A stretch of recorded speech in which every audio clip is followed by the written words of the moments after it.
Bismillahirrahmanirrahim. Assalamualaikum warahmatullahi wabarakatuh.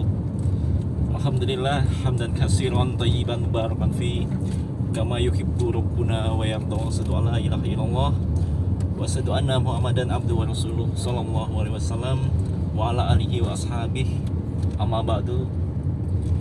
Ikhwatal Islam, ikhwatal iman, akramanallahu wa iyyakum. Syukur alhamdulillahirabbil alamin kepada Allah yang senantiasa memberikan kita kenikmatan Islam, iman dan ihsan. Thayyib.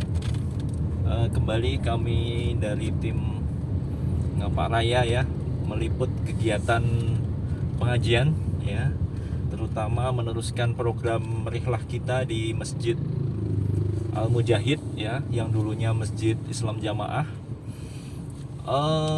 Kali ini untuk perdananya kita setelah ada kesepakatan bersama kemarin bahwasanya untuk penggunaan masjid mulai dibagi.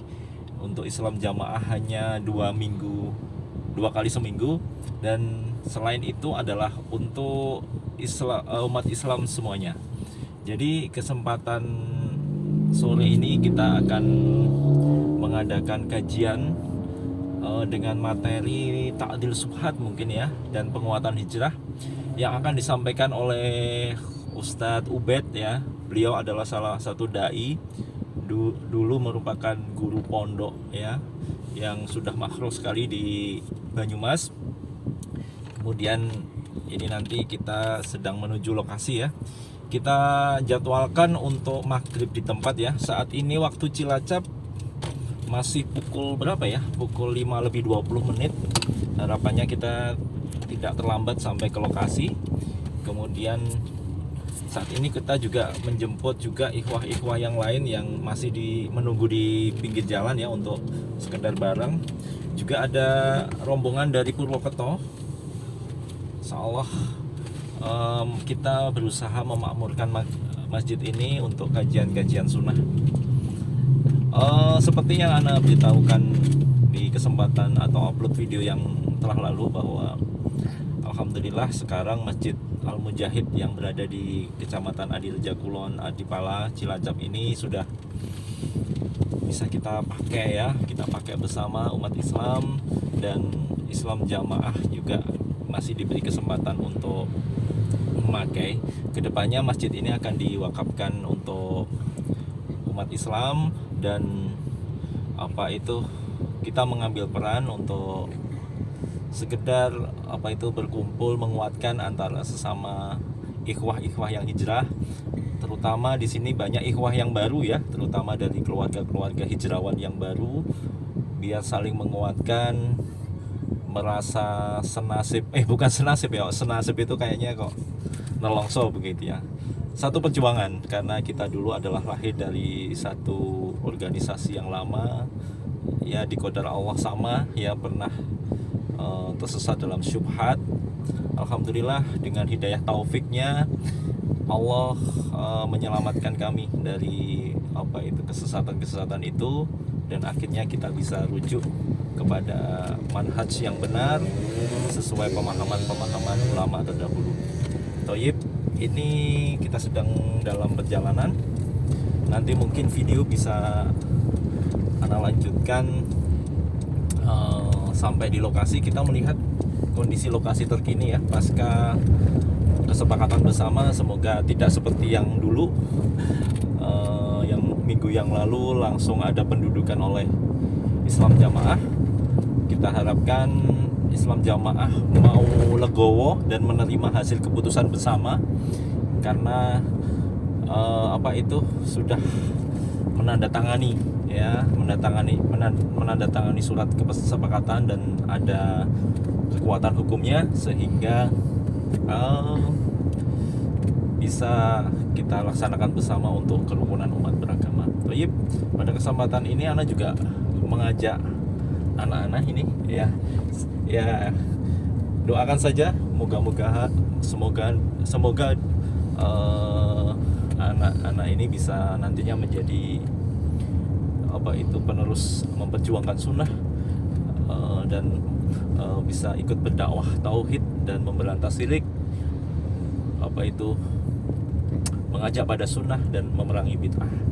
Harapan ana juga kedepannya bisa sekolah di Ma'had Al-Haram seperti ustadz-ustadz kita yang akhirnya bisa membantu mendakwahkan tauhid, insyaallah.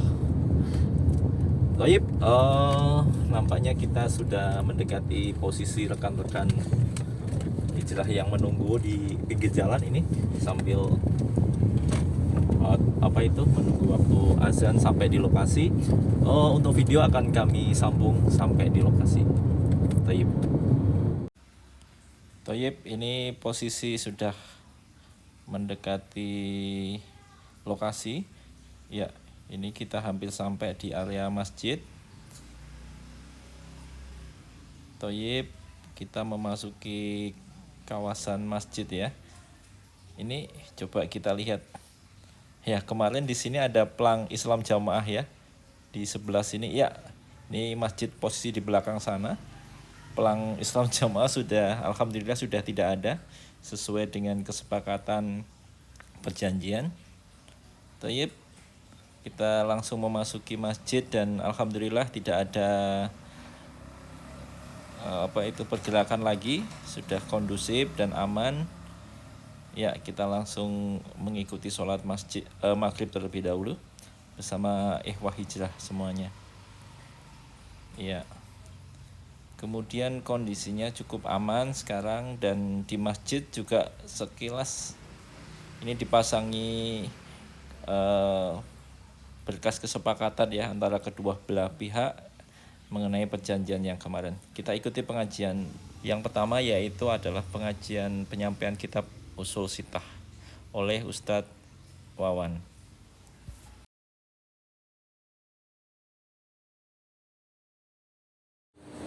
Assalamualaikum warahmatullahi wabarakatuh.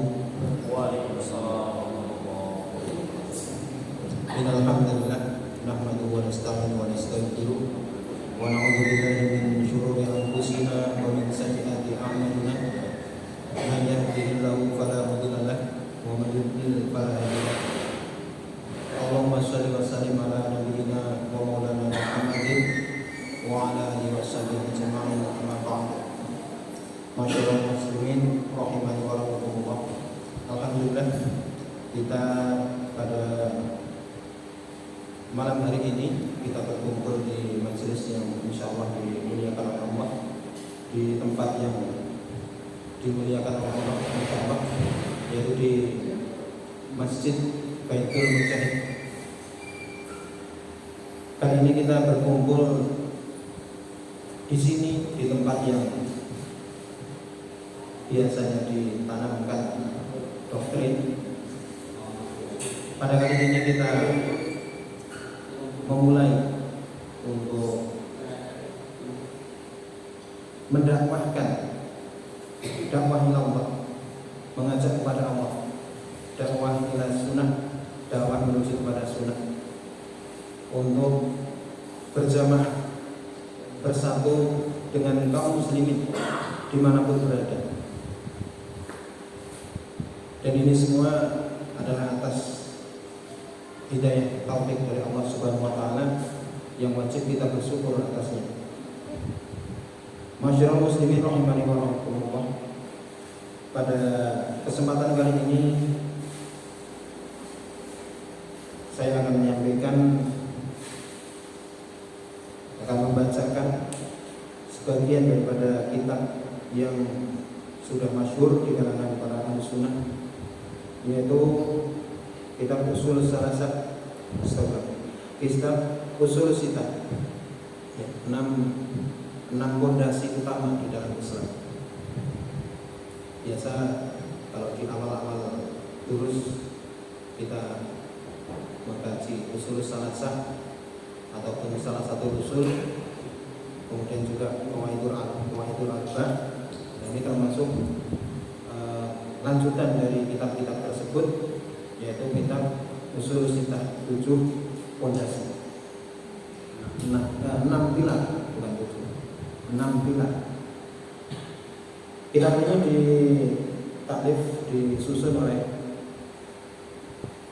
Al-Imam Syekh Muhammad ibn Abdul Wahab yang beliau lahir pada tahun 1115 Hijriah, dan beliau sebagai seorang mujaddid, seorang pembaharu di Jazirah Arab di dalam mendakwahkan sunnah. Kemudian kitab ini disyarah oleh Al-Alamah Fadilatul Syekh Abdul Razak bin Abdul Muhsin Al-Bali. Beliau adalah salah seorang guru dari Ustadz Firanda Andirja yang biasa kita dengarkan waktu beliau, nasihat-nasihat beliau. Pada kesempatan kali ini kami akan bacakan usul yang kedua, fondasi atau pilar yang kedua dari yang tertulis dalam kitab ini. Qala al-Imam rahimahullah, berkata al-Imam rahimahullah, yang dimaksud al-Imam di sini adalah Syekh Muhammad bin Abdul Wahab At-Tamimi. Beliau mengatakan al-usul tsani, usul yang kedua, amarallahu bil ijtima'i fiddin.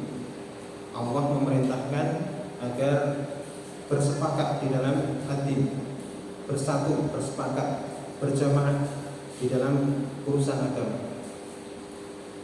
Wa nahaa 'anil tafarruqi fihi, dan melarang berpecah belah, berfirqah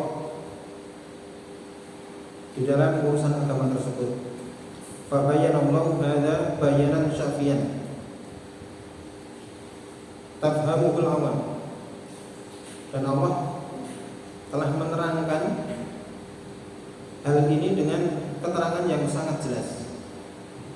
Bayanan syafiyan, dengan keterangan yang sangat jelas, yang gamblang. Tafhamuhul awam, sehingga orang awam pun faham tentang bayan tersebut, tentang keterangan tersebut. Orang awam mendengarnya langsung faham. Wa nahana an nakuna kalladzi tafarraqu wa ikhtalafu qablana fahalaku, dan Allah melarang kita jadi seperti orang-orang yang terdahulu, yang mereka itu berpecah belah dan berselisih sehingga mereka rusak.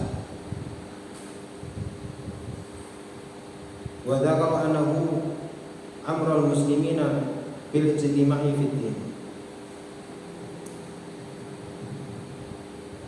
dan Allah telah menyebutkan bahwasanya perkaranya orang-orang muslimin itu harus bersatu di dalam agama, ijtima', bersepakat, berkumpul di dalam agama.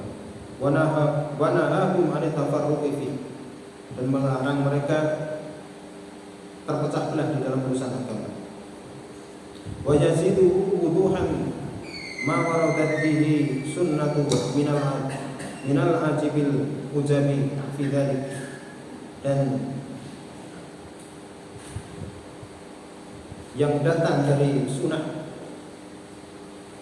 telah menambah keterangan yang jelas tentang perkara tersebut, tentang perintah untuk berjamaah, berijtimah, berkumpul, bersepakat di dalam urusan din dengan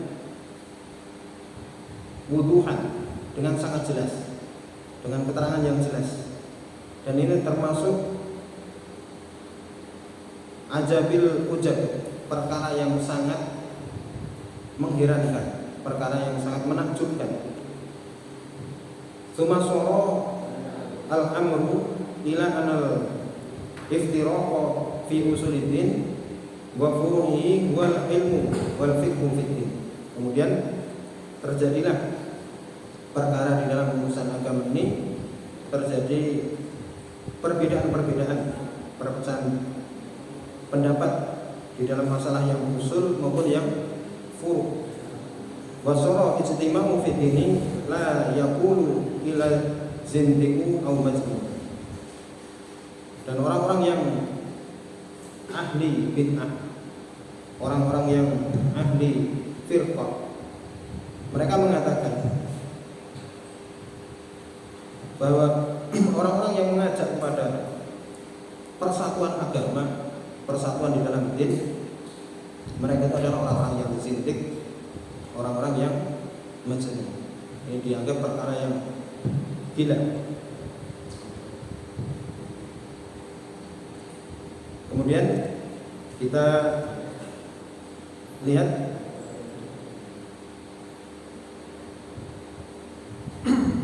bagaimanakah keterangan, ya, keterangan dari Musyarrih, dari Syekh Abdul Razak bin Abdul Muhsin Al-Badr tentang hal ini. Beliau mengatakan ini adalah asal yang azim. Hada aslu minal usulil azimah.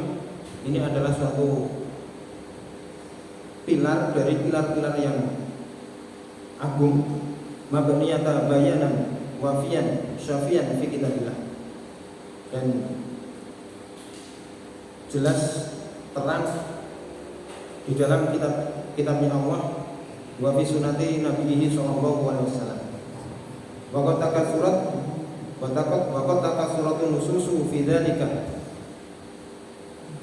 wa tadarrafat fi taqriri, dan telah banyak naskah-naskah, tulisan-tulisan tentang hal tersebut, tentang perintah untuk berijtimah, untuk bersatu, berjamaah di dalam urusan hati. Di antaranya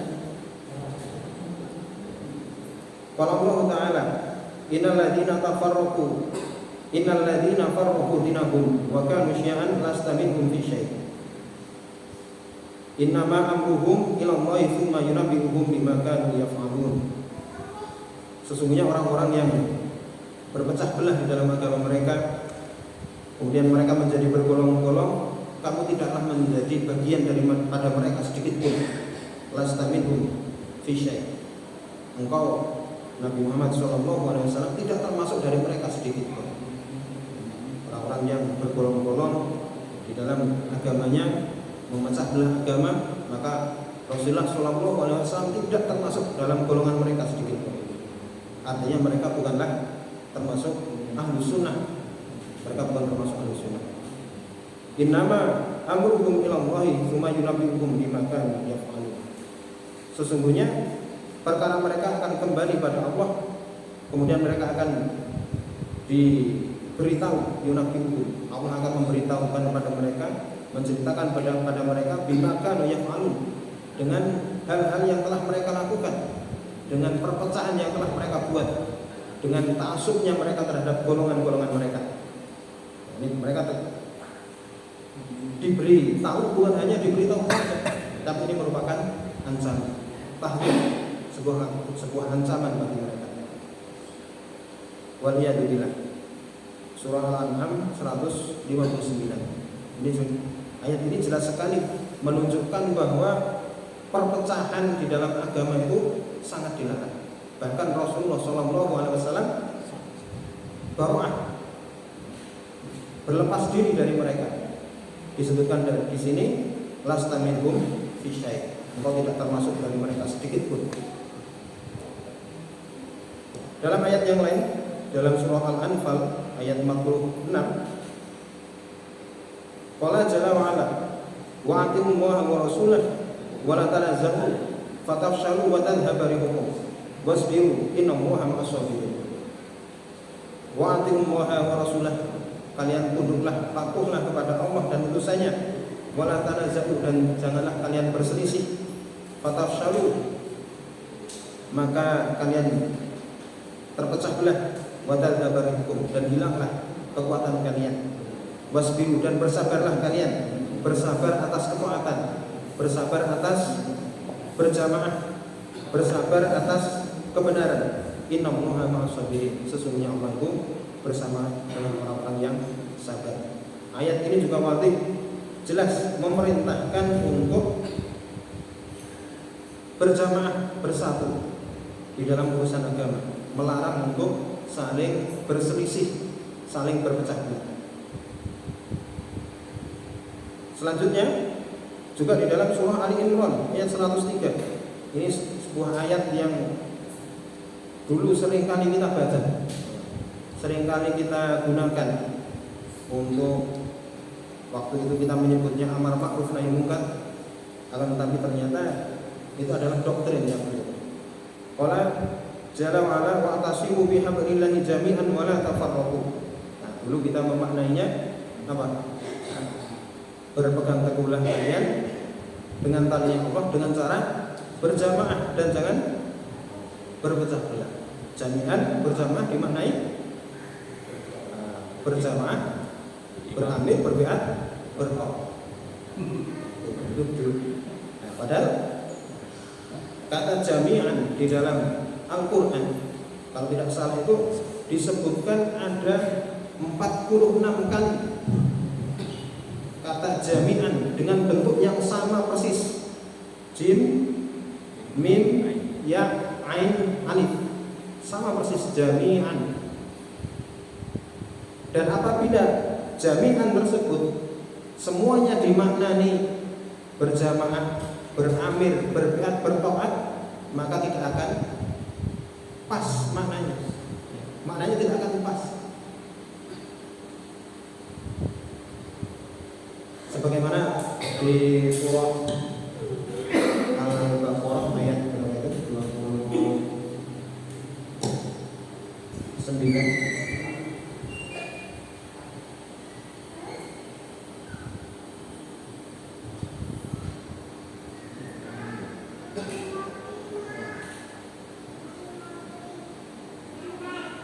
Di surah Al-Baqarah ayat 29 Allah sebutkan waladzi khalaqalakum ma fil ardi jami'an tsumma stawa ila samai fasawwahunna sab'a samawati wa huwa bikulli syai'in 'alim. Dialah Allah yang telah menciptakan untuk kalian apa-apa yang ada di bumi jami'an. Apa ini jami'an maknanya? Semuanya. Maknanya jami'an semuanya. Coba kalau makna jami'an ini kita maknai berjamaah, beramir, berbiat, bertoat, sama sekali tidak ada hubungannya. Sama sekali tidak ada hubungannya. Maka yang tepat makna wa'tasimu bihablillahi jami'an adalah berpegang teguhlah kalian semuanya pada talinya Allah, wala tafarraqu, dan janganlah berpecah belah. Janganlah kalian membuat satu golongan tertentu yang menjadikan golongan tersebut terpisah dari kaum muslimin. Janganlah kalian membuat suatu kelompok tertentu yang memisahkan diri dari kaum muslimin di dalam berjamaah sholatnya, di dalam berta'awunnya, di dalam bermuamalahnya, memisahkan diri dari kaum muslimin. Ini adalah larangan untuk berpecah belah. Kemudian lagi di sini disebutkan banyak dalil-dalil dari Al-Quran dalam surah Asy-Syura ayat 13. Wa qala azza wa jalla syara'a lakum minad dini ma wasa bihi Nuhan walladzi auhayna ilaika wa ma wasayna bihi Ibrahim wa Musa wa Isa an aqimud din wa la tatafarraqu fihi. Allah telah membuat syariat untuk kalian. Allah telah membuat syariat agama untuk kalian. Ma wasa bihi Nuhan, yang Nabi Nuh berwasiat dengannya. Walladzi auhayna ilaika, dan yang aku wahyukan kepadamu. Wa ma wasayna bihi Ibrahim, dan yang telah aku wasiatkan dengannya pada Nabi Ibrahim. Wa Musa wa Isa, dan telah aku wasiatkan, aku perintahkan pada Nabi Isa dan Nabi Isa. Ini satu syariat yang Allah perintahkan kepada Nabi Nuh Muhammad SAW, kepada Nabi Ibrahim alaihissalam, pada Nabi Musa alaihissalam, dan pada Nabi Isa alaihissalam. Allah menghabarkan syariat ini, yaitu an aqimuddin wa la tatafarraqu fi. Tetapilah agama dan janganlah kalian berpecah belah. Perintahnya adalah menetapi agama, menetapi dinul Islam, dan jangan berpecah belah, supaya berjamaah menyatu dengan kaum muslimin dan mengajak kepada persatuan, mengajak seluruh umat Islam untuk bersatu di dalam satu akidah, mendakwahkan ajakan menuju kepada Allah, dakwah kepada Allah. Ajakannya adalah menuju kepada Allah, bukan ajakan untuk menetapi satu golongan, bukan ajakan ta'assub untuk menetapi kepada satu ustadz tertentu, bukan ajakan ta'assub untuk menetapi kepada satu kiai tertentu. Akan tetapi ajakannya adalah dakwah ilah, mengajak kepada Allah. Selagi yang menjadi materi ajakannya adalah ajakan taat kepada Allah Rasul sesuai dengan pemahaman para sahabat, para tabi'in, atba'ut tabi'in, maka itulah ajakan menuju al-jamaah, menuju persatuan umat. Karena tidak mungkin persatuan umat itu terbentuk dari perbedaan-perbedaan, dari perbedaan-perbedaan akidah, perbedaan-perbedaan pendapat yang pokok. Itu tidak akan mungkin menjadi dasar persatuan. Contohnya, ketika seseorang itu tawaf di Baitullah, kemudian salah seorang di antara orang yang tawaf itu dia berdoa, ya Allah, rahmatilah Abu Bakar As-Siddiq, ya Allah, rahmatilah Umar bin Khattab, ya Allah, rahmatilah, sayangilah, berilah kasih sayang kepada Ali bin Abi Thalib. Sementara yang lain ada lagi yang tawaf, kemudian dia berdoa di dalam tawafnya, ya Allah, laknat, semoga laknat atas Abu Bakar As-Siddiq, ya Allah, semoga laknat atas Umar bin Khattab. Apakah yang seperti ini akan bisa bersatu? Tentunya tidak akan mungkin, karena secara fondasi asalnya akidah mereka sudah berbeda. Maka untuk mencapai pada persatuan umat Islam adalah dengan ajakan ila tauhid, mengajak kepada tauhid. Satu yang menjadi potensi besar umat Islam adalah bahwa seluruh umat Islam itu sepakat bahwa Rob mereka adalah Allah, ilah mereka adalah Allah. Baik yang sudah benar di dalam bertauhid maupun yang belum benar di dalam bertauhid, mereka semua sepakat Rob mereka, ilah mereka adalah Allah. Tinggal membenarkan bagaimana rububiyah mereka, bagaimana cara beruluhiyahnya mereka.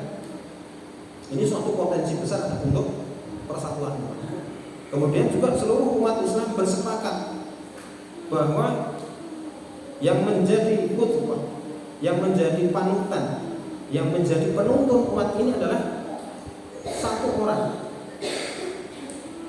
orang yang boleh menjadi panutan, yaitu Rasulullah Shallallahu Alaihi Wasallam. Semua sepakat. Hatta para orang-orang yang mengamalkan sesuatu yang bertentangan dengan yang disunahkan oleh Rasulullah Shallallahu Alaihi Wasallam, mereka pun mengikrarkan dirinya, mengklaim dirinya sebagai pengikut Rasulullah Shallallahu Alaihi Wasallam. Maka ini adalah potensi untuk menyatukan umatnya. Maka dakwah yang benar adalah mengajak kepada Allah, pada kitabillah, mengajak kepada Rasulullah, menetapi sunnahnya Rasulullah Shallallahu Alaihi Wasallam. Adapun terjadi perbedaan-perbedaan, perselisihan. Salah satu penyebab diantaranya adalah informasi yang sampai pada mereka tentang agama yang hak. Informasi yang mereka dengar tentang agama yang hak, ya baru yang mereka dengar itu. Karena maraknya dakwah-dakwah yang mengajak kepada asobiyah, maraknya dakwah-dakwah yang mengajak kepada ingkar sunnah, itu yang berkembang. Terkadang seseorang itu datang kepada satu majelis yang dia dengar, dia ajakan kepada asobiyah. Dia datang ke majelis Jumat, sholat Jumat, dalam khutbah yang dia dengar ajakan kepada asobiyah. Dalam majelis-majelis yang lain pun seperti itu, sehingga yang dia tahu juga asobiyah itu. Sebagaimana diceritakan oleh Al-Alamah Fadilatul Syekh Abdul Razak bin Muhsin Al-Badr, suatu ketika beliau sholat di masjid, kemudian di sampingnya seseorang berdoa dengan khusyuk, sampai menitikkan air mata, dan di sela-sela doanya itu dia agak mengangkat suaranya sehingga Syekh ini mendengarkan apa yang dia minta. Di antaranya ya Allah, ya Allah. Dia kemudian mengungkapkan hajatnya. Kemudian terdengar juga ucapan ya Rasulullah, ya Rasulullah, saya berhajat ini. Saya ingin hajat saya engkau kabulkan. Mendengar doa yang seperti ini, Syekh Abdul Razak merasa perlu untuk mengingatkan. Kemudian selesai orang itu berdoa, kalau tidak salah beliau hidangkan minuman untuk beliau diajak berbicara, kemudian memperkenalkan diri. Ditanya dari mana beliau datang, kemudian ditanya bagaimana safarnya, perjalanannya bagaimana dari tempat berangkat sampai di sini. Kemudian beliau ceritakan panjang lebar. Kemudian ditanya juga pekerjaannya apa, cerita panjang itu. Sampai kemudian beliau Syekh menceritakan tentang cita-cita hidup, keperluan hidup, kemudian juga menceritakan tentang doa, ya, menceritakan doa. Sedikit demi sedikit diarahkan kepada materi yang akan beliau ingatkan. Bagaimana keutamaannya orang yang berdoa, fadilahnya doa, bagaimana doa itu bisa dikabulkan, diceritakan. Orang ini bersemangat untuk mendengarkan dari Syekh, karena dia memang orang yang punya hajat, dan dia juga orang yang rajin berdoa. Ketika mendengarkan sesuatu tentang yang dia cocok, yang dia amalkan, maka dia bersemangat. Nah, kemudian diceritakan juga oleh Syekh bahwa adab-adabnya berdoa, tata cara berdoa, bahwa berdoa itu adalah hanya kepada Allah saja, tidak boleh kepada yang lain, disertakan dengan dalil-dalil dari Quran dan Sunnah.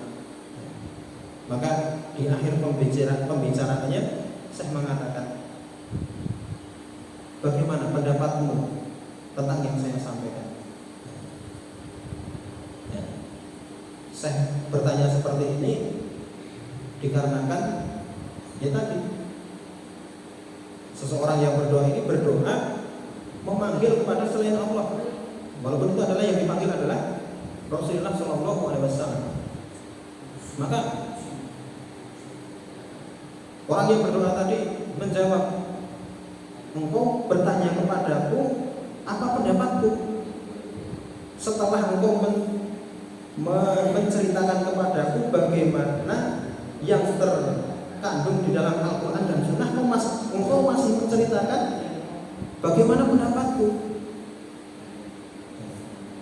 Ini menunjukkan bahwa seseorang ketika dihadapkan kepada Quran dan Sunnah, maka tidak ada pilihan lain kecuali menerimanya.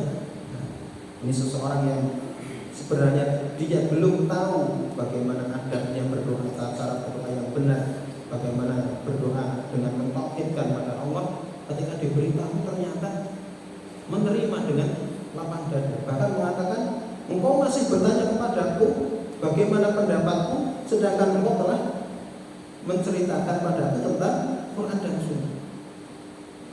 Masya Allah. Kemudian oleh Syekh ditanya, nah bagaimana tadi saudara ketika berdoa yang saudara panggil adalah Rasulullah, bukan memanggil kepada Allah. Dia mengatakan, wahai Syekh, saya di tempat saya, di kota ini, di negeri ini. Dia menceritakan asal tempat tinggalnya. Beliau sebutkan, selama saya di sana, ketika saya datang ke majelis yang mereka sebutkan, ya seperti ini. Ketika saya datang untuk mendengarkan khutbah Jumat, yang saya dengarkan juga seperti ini. Maka yang saya pahami pun ketika itu seperti itu. Maka sekarang setelah saya mendengarkan penjelasan darimu, yang kau sampaikan adalah Quran dan Sunnah, maka saya menerimanya. Masya Allah. Ini menunjukkan bahwa dakwah, ajakan kepada kitabillah wa sunnatul Nabi sallallahu alaihi wasallam sangat diperlukan untuk menyadarkan seseorang yang mereka terjebak di dalam suatu syubhat. Ini terkadang terjadinya seperti itu. Memang di tempat tersebut yang muncul adalah subhat-subhat. Tapi ada kalanya di tempat tersebut sebenarnya dakwah sunnah itu marah. Akan tetapi yang dia dengar sehari-hari selalu subhat, karena dia menutup diri dari kebenaran. Subhanallah. Ternyata ini terjadi pada kita. Dulu terjadi.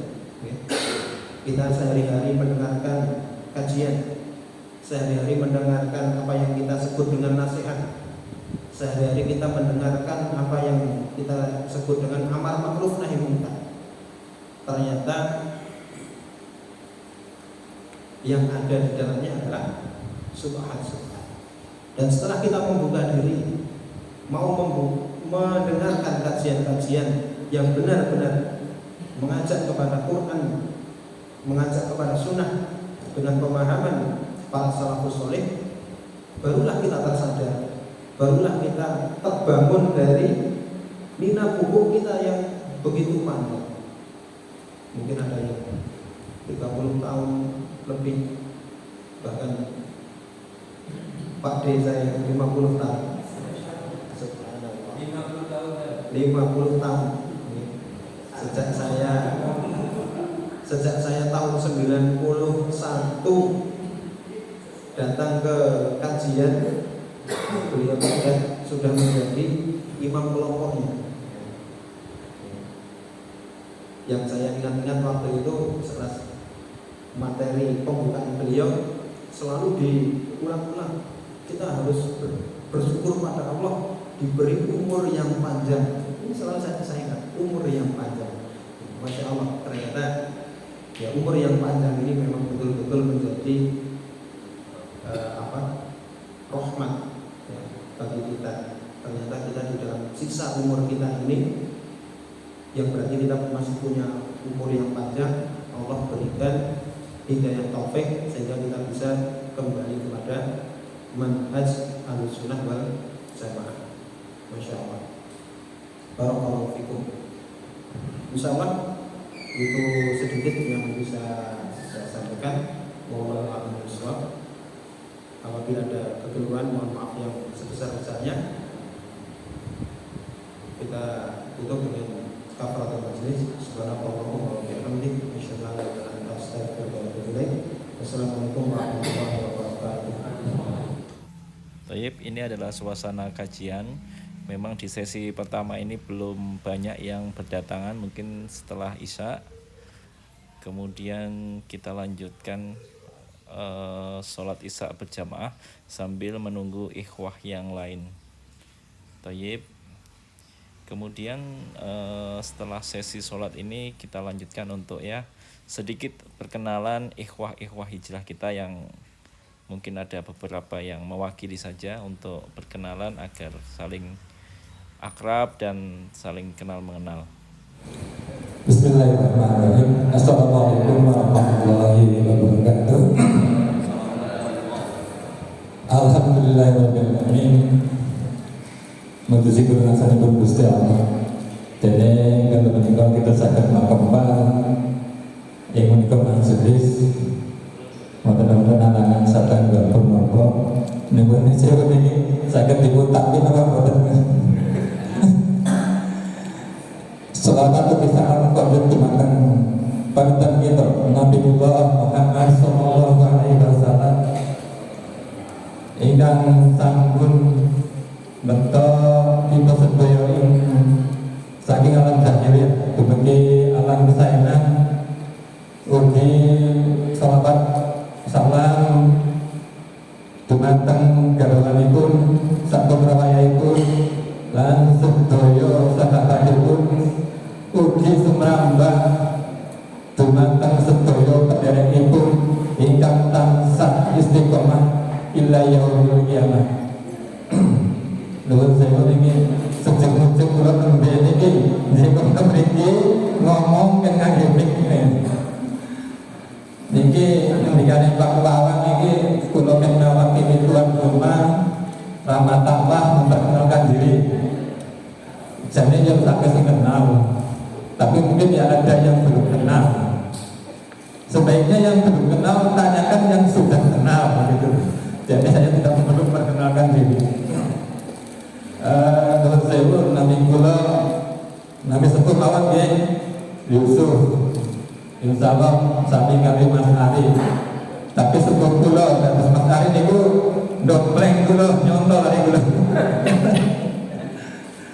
Anak kula 3, tapi anak kandung kula kali dan setunggal niku anak bayi kula tapi kula bubu alim-alim. Alhamdulillah disampun istilahipun panjenengan niku sampun hijrah. Waalaikumsalam warahmatullahi wabarakatuh. Alhamdulillahilladzi hadana li hadza wa ma kunna linahtadiya laula an hadana Allah. Laqad jaa'a rusulu rabbina bil haqq wa nudu an tilkumul jannatu uristumuha bima kuntum ta'malun. Asyhadu an la ilaha illallah wa asyhadu anna Muhammadan abduhu wa rasuluh sallallahu alaihi wasallam wa ala alihi wa ashabihi amma ba'd. Yang pertama kita panjatkan syukur kita kepada Allah, yang mana Allah telah menunjukkan kita, memberi kita hidayah, yaitu kita bisa mengucapkan 2 kalimat syahadat, kemudian diteruskan menetapi rukun Islam, kemudian terus menetapi berdasarkan Al-Quran dan Al-Hadis yang sesuai dengan pemahaman salafus salih. Nah, itu tadi baru itu yang dikatakan Islam.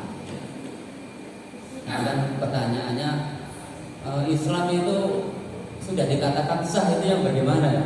Tadi sudah banyak debat disampaikan oleh ustadz-ustadz kita yang ada di sini. Ya intinya ketika seseorang sudah mengucapkan 2 kalimat syahadat, ya sudah sah Islamnya seperti itu. Tinggal diteruskan menetapi kewajiban-kewajiban.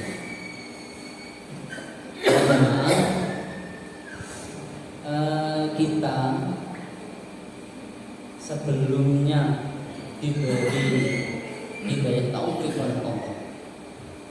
Sama-sama kita merasakan dulu itu banyak sekali subhat-subhat yang setelahnya kita mengetahui itu subhat, setelahnya kita hijrah. Setelahnya hati kita terbuka untuk menerima keilmuan yang dulu itu selalu dibatasi, yang dulu itu selalu dibentengi. Jangan sampai mendengarkan pengajian-pengajian yang disampaikan oleh ulama-ulama selainnya Islam Jamaah. Membuat doktrin, membuat batasan, membuat pemahaman, sebaik apapun ilmu yang ada di luar Islam Jamaah, dikatakan apa? Dikatakan sampah. Dikatakan sampah. Maksudnya nggak ada artinya, nggak ada nilainya. Buang view, sampah, yang jelek-jelek dibuat gambaran yang jelek-jelek. Itu untuk membatasi apa? Pengikut Islam Jamaah agar betul-betul mempunyai keyakinan yang kuat, kemurnian hanya di dalam Islam Jamaah. Alhamdulillah, semua alhamdulillah. Kita betul-betul bersyukur kepada Allah dengan kejadian yang ada di dalam Islam Jamaah. Kita oleh Allah diberi bisa berpikir, diberi bisa berpikir. Dulu juga kasih apa ya? Sering kita diperdengarkan tentang kata-kata toat surga, tidak toat neraka. Hanya saja titik berat toat itu yang paling digembor-gemborkan, yang paling supaya diwujudkan ketaatannya jamaah itu kepada siapa? Kepada ijtihad.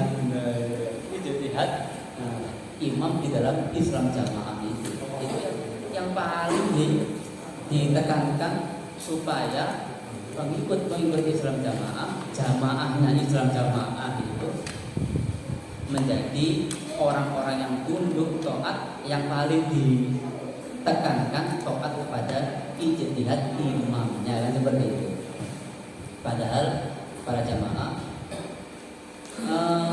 gambaran orang iman sebagaimana onta yang dikeluh, di mana onta itu ditarik maka mengikuti. Onta itu aslinya ya hewan yang nurut, yang manutan. Ditambah dengan dikasih keluh gitu ya, keluh itu hidungnya itu semakin tinggi tingkat ketaatannya hewan tersebut. Nah, para jamaah, hakikinya orang iman itu taat ketika berdasarkan dengan dalil. Hakikinya itu mentaati semua peraturan yang ada dalam Al-Quran dan Al-Hadis. Ketika ada perintah yang datang dari Al-Quran dan Al-Hadis, maka sakpol kemampuan untuk ditaati. Ketika ada larangan yang datang dari Al-Quran dan Al-Hadis, maka supaya betul-betul dijauhi. Seperti itu. Nah, kembali dikala dulu bahwa yang ditekankan itu adalah mentaati tentang ijtihad imam di dalam Islam Jamaah. Ternyata setelah dilihat dengan kacamata dalil Al-Quran dan Al-Hadis, tidak sedikit, tidak hanya satu dua, yang di situ tidak sesuai dengan dalil Al-Quran dan Al-Hadis. Makanya orang akan betul-betul di dalam kebenaran Islam, di dalam kebenaran mengikuti Al-Quran dan Al-Hadis apabila pengertian dari Al-Quran dan Al-Hadis itu disandarkan kepada salafus sholih itu. Kalau disandarkan kepada orang-orang sekarang, pemikiran orang-orang sekarang tanpa ditarik panjang kepada ulama salafus sholih, ya seperti yang terjadi di dalam Islam Jamaah tersebut. Yang paling masih kita ingat, yang paling di situ mudah sekali diingat, masalah persenan, masalah infak persenan. Ada yang ditentukan 2,5% sampai 10%. Setelah ditinjau dari dalil Al-Quran dan Al-Hadis, ternyata nggak ada perintah tentang infak atau sedekah yang ditentukan sekian persen. Bahkan itu terjadi di kalangan Nasrani sana, masalah 10%. Bahkan dilarang di dalam Islam itu untuk mengeluarkan 10%, karena Allah sudah menentukan infak, zakat Muslim kita sebagai orang Islam itu 2,5%, itu pun diserahkan setahun sekali. Nah itu. Dan di dalam Islam Jamaah kita dulu akan merasa sangat berdosa,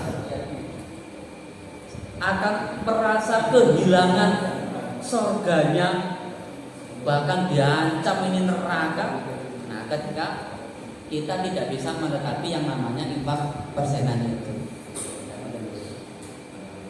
makanya kita sebagai yang telah dibuka hatinya oleh Allah untuk bisa menerima kebenaran Al-Quran dan Al-Hadis, yang pemahamannya itu didasarkan kepada salafus sholih ini, supaya betul-betul disyukuri dan dijaga, ditetapi sampai tutup pol ajal matinya masing-masing.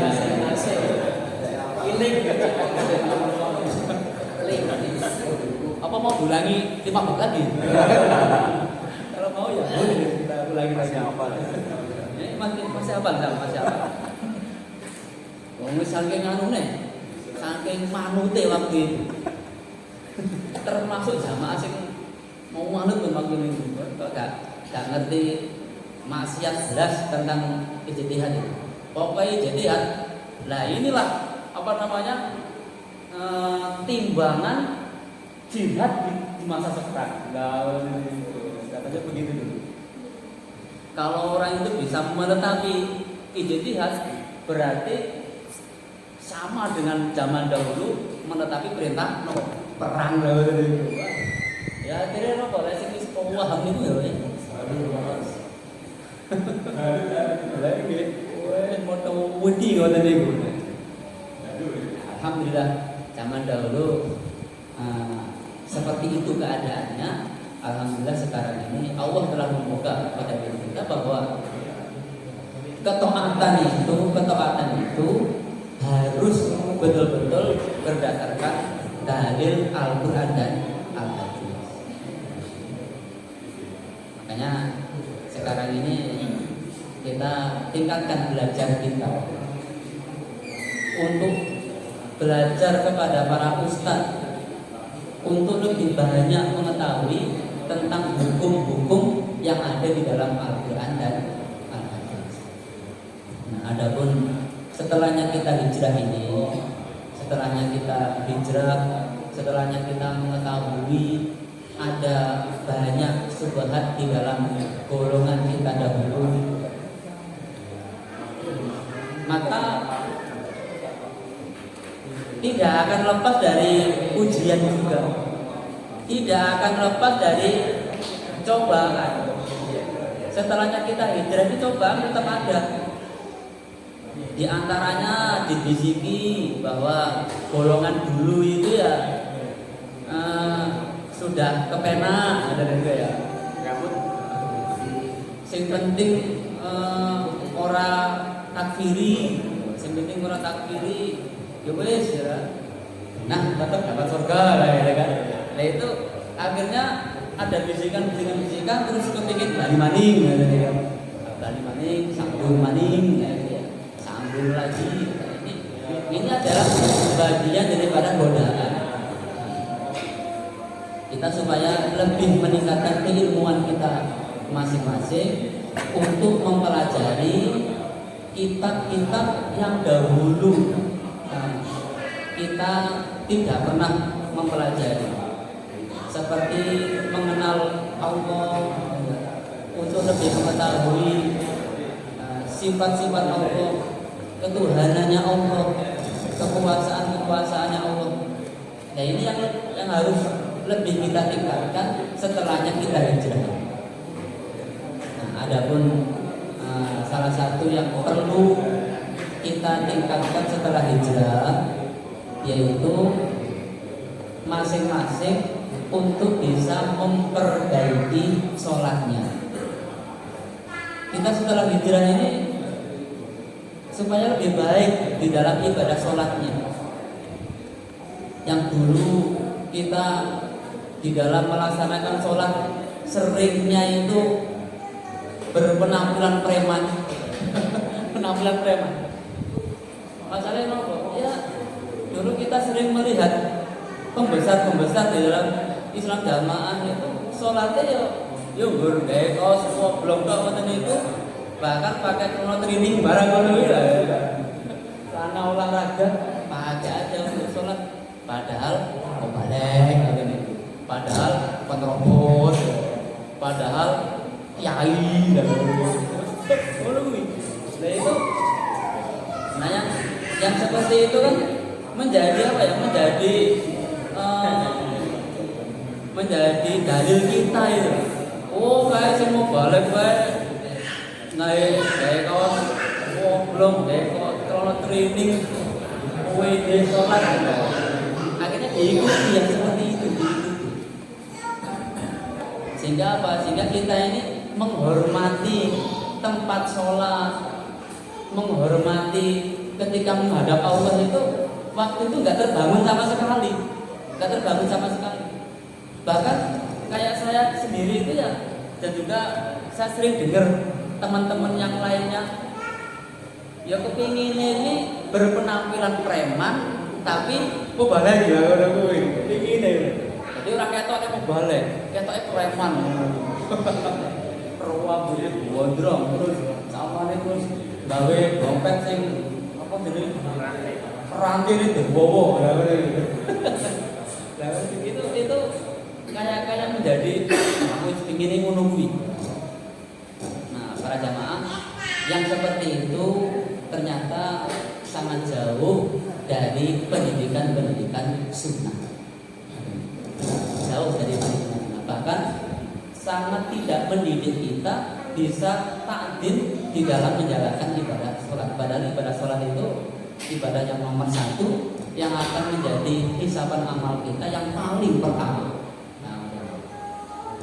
Bahkan Al-Imam Syafi'i ya, Imam yang dengan sendirian dulu ya. Imam Syafi'i itu mengatakan yajibu ala kulli muslim ayat al-lama milisanil Arabi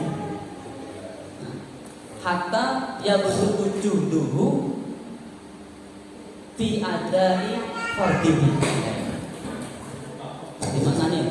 Di mana nih? Yajibu ala kulli muslim, wajib atas setiap orang Islam iji jamaah. Nah, di sini ya, jamaah di sini. Jamaah muslim. Jamaah anggur nyebut jamaah kayak gini, woi jamaah sing bisa. setiap orang Islam itu mempunyai kewajiban ayat ta'allama, belajar min lisanil Arab, bahasa Arab. Mempunyai kewajiban untuk belajar bahasa Arab. Hatta ya belughu juduhu, sampai kesungguhannya, artinya itu sakpol kemampuan, sakpol kekuatan. Nasihatnya kan kuatan ya. Sakpol kemampuannya. Fi ada fardhi, di dalam menetapi kewajiban. Di dalam menetapi kewajiban. Jadi kita di dalam Islam oleh Imam Syafi'i dinasihati kita mempunyai kewajiban di dalam menjalankan kewajiban itu untuk belajar bahasa Arab. Yang paling kita perhatikan apa kalau melihat ini? Kewajiban yang paling pertama apa? Adalah sholat. Kewajiban yang paling pertama adalah sholat. Maka mari kita masing-masing jamaah, masing-masing muslim ini untuk belajar arti dari bacaan-bacaan sholat. Minimal itu yang menjadi kewajiban kita untuk menjadi wajib belajar bahasa Arab itu ngerti arti dari bacaan-bacaan sholat. Coba para jamaah masing-masing introspeksi. Sudah sekian puluh tahun lamanya kita di dalam Islam, selepas berbicara Jokam ya, selepas berbicara Islam jamaah, Islam kita sudah sekian puluh tahun lamanya di dalam Islam. Kira-kira di dalam kita melaksanakan sholat sampai nggak di hati kita arti dari bacaan-bacaan sholat ini belum sampai ke penghayatan loh, baru artinya dulu. Allahu Akbar, kita hatinya nyambung. Lafaz Allahu Akbar itu apa? Itu kan bahasa Arab. Kalau di Indonesia kan sesuai dengan bahasa yang kita ketahui itu apa?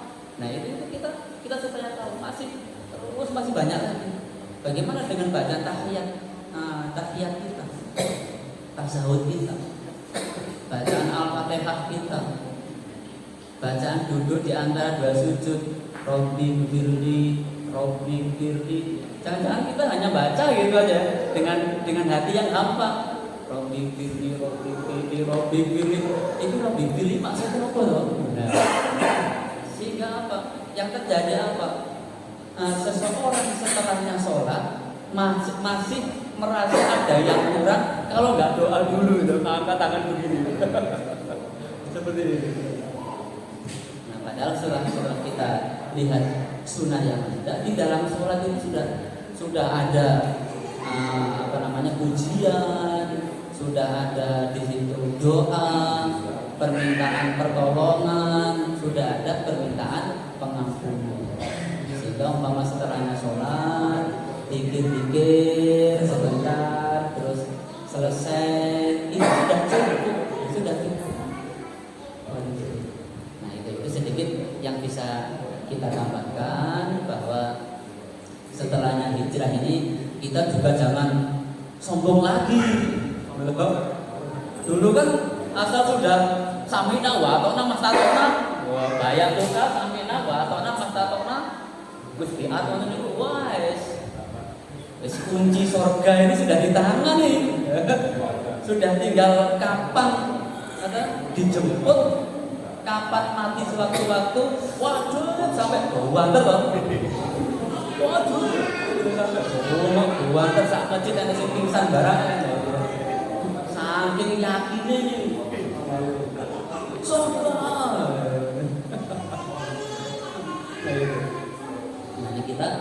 Nah kita setelahnya hijrah ini bisa lebih tawadu, lebih mutawari lagi di dalam mempelajari ilmu di dalam Islam.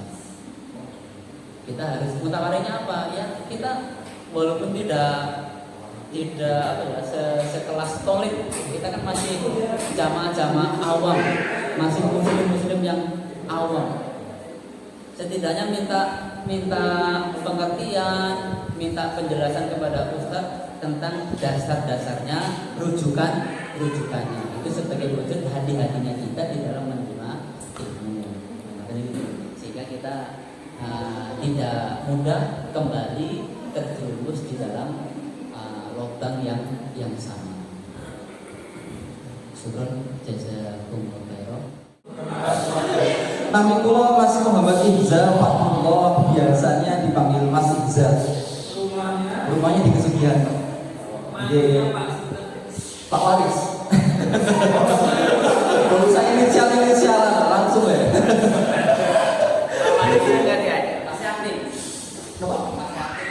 Bukan. Proses sampai sekarang masih berkecimpung di kepengurusan daerah.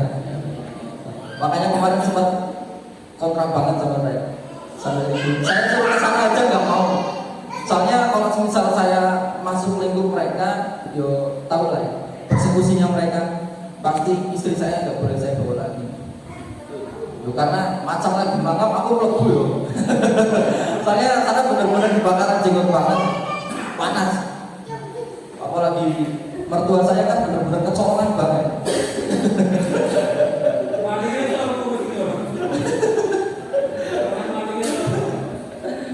Kok bisa hijrah, gimana ceritanya Mas? Bisanya hijrah sebenarnya dari awal saya emang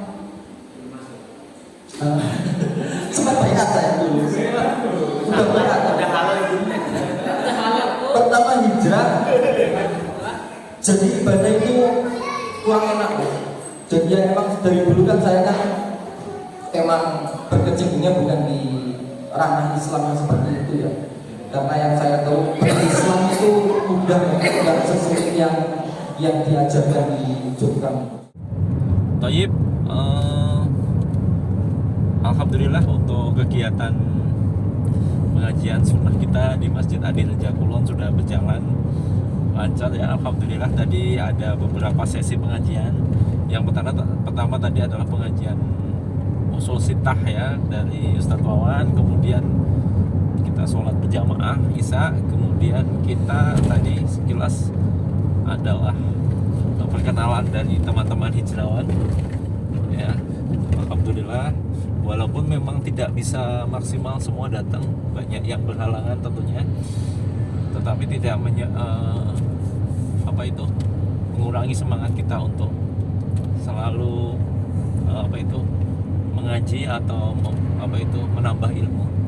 Toyib, ada kejadian yang unik tadi pada saat kita datang ke masjid yang mungkin belum sempat terekam, yaitu karena masjid itu adalah dulunya masjid Islam Jamaah, dan samping dari masjid itu adalah dulu istilahnya adalah rumah Sabilillah. Nah, di rumah Sabilillah itu ada 2 MT mubalik tugasan dari Islam Jamaah. Dan tadi sejak awal sebelum maghrib tadi yang bersangkutan meninggalkan tempat ya. Jadi sebelum maghrib sudah mengetahui bahwa teman-teman hijrah sudah memasuki masjid dan mendirikan sholat maghrib. Yang bersangkutan 2 mubalik Islam Jamaah tadi meninggalkan lokasi, yaitu rumahnya dan masjidnya. Ya mungkin karena yang pertama adalah khawatir ya, terpengaruh ya mungkin dari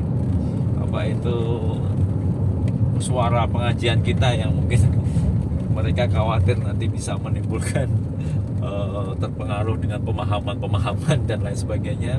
Yang kedua memang menghindari ya, jadi tidak berjamaah di masjid itu, dan memang intinya menghindari kita teman-teman atau kawan-kawan yang hijrah.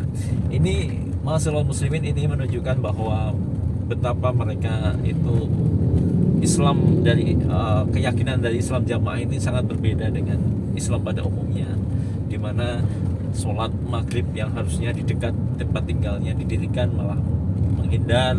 Ada kajian majelis ilmu, mereka juga tidak menerima karena ilmunya di luar dari ilmu pengajian mereka ya, sehingga mereka dengan apa itu, dengan tegas atau dengan bersikap langsung meninggalkan tempat. Ya kemungkinan nanti malam pasti kembali lagi ke situ ya, karena itu tempat tinggalnya di situ.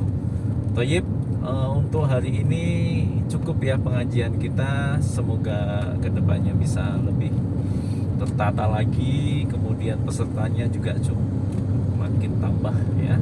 Kebetulan tadi ada juga hijrawan baru juga yang ikut dalam kajian kita. Demikian laporan saya atau liputan saya pada malam hari ini.